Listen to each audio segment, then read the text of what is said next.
Hello students, this is Sarita Agarwal. Welcome back to my channel Agarwal study point. आज हम इस video में सॉल्व कर रहे हैं बेटा जो सीबीएसई ने क्लास 12th मैथ्स के लिए सैम्पल क्वेश्चन पेपर रिलीज किया है फॉर द सेशन 2024 टू 2025 के लिए। उसका क्वेश्चन नंबर 8 हम यहाँ पे सॉल्व कर रहे हैं। क्वेश्चन नंबर 8 में बेटा हमें क्या गिवन है, for any two events A and B if probability of not equals to 1/2, probability of not b equals to 2/3 and probability of a intersection b क्या given है 1/4, then we have to find the probability of not a divided by not b। अब बेटा probability of e by f क्या होता है, तो probability of e by f क्या होता है कि एफ इवेंट हो चुका है, ठीक है, तो ई के होने की क्या प्रोबेबिलिटी है, तो इसको हम कैसे लिखते हैं, probability of E intersection F divided by probability of F. But यहाँ पे हमें क्या फाइंड करना है, यहाँ पे हमें फाइंड करना है probability of not A divided by not be. इसे हम कैसे लिखेंगे, इसी फॉर्मूले से कंपेयर करते हैं। ओके, इस फॉर्मूले से कंपेयर करके हम लिखें तो हम क्या लिखेंगे, probability of not A intersection not B divided by probability of not B. Clear है। और इसको हम क्या लिख सकते हैं, आपने पढ़ा है क्लास 11th में सेट्स में by using D Morgan's law कि A complement union B complement को हम क्या लिख सकते हैं, ए यूनियन बी का होल कॉम्प्लीमेंट। ठीक है, तो डी मॉर्गन्स लॉ की हेल्प से ही हम इसी क्या लिख सकते हैं, not A intersection not B को हम लिख सकते हैं बेटा ए यूनियन बी। ठीक है, इस पूरे पे क्या लगाना है, नॉट। ठीक है, डैश। क्लियर।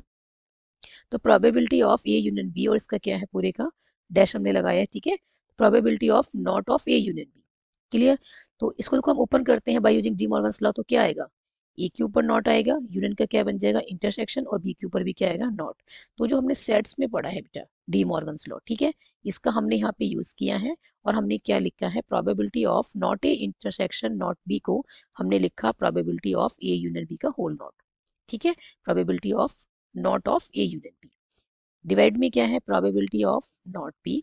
क्लियर है, इसको हम क्या लिख सकते हैं, 1 minus probability of A union B लिख सकते हैं, बिकॉज हम ये जानते हैं कि probability of an event E plus probability of not ई क्या होती है, 1। टोटल प्रोबेबिलिटी जो है किसी भी इवेंट के होने और ना होने की क्या होती है, 1 होती है। टोटल प्रोबेबिलिटी 1 होगी, तो 1 माइनस क्या आएगा, probability of A union B. ठीक है, नॉट नहीं लगाया, डैश नहीं लगाया हमने यहाँ पे। क्लियर। इसको हम ये लिख सकते हैं, नाउ ये आ गया 1 minus probability of A union B divided by probability of not B. Clear है।